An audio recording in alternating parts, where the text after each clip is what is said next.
Kumari ko, pasok. Ubusin ang 125 milyon pesos sa loob lang ng 11 araw. Yan ay paglapas tangan sa mamamayan. Napakagaspang. Hindi nyo pera yan.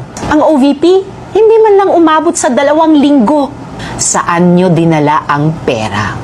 Naghihintay ng resibo ang buong Pilipinas.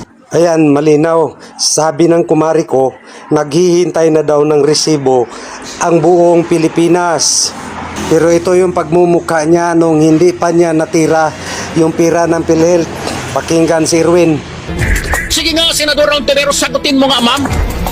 Bakit mananahimik ka? Magaling ka lang magpuna-puna ng mga isoli nyo yung pondo 60 million. Ikaw ngayon tanungin ko, nasaan na yung 1,760 million na pinamudmod ninyo sa mga sarili ninyo bilang opisyal ng PhilHealth noong 2015? Nasaan na?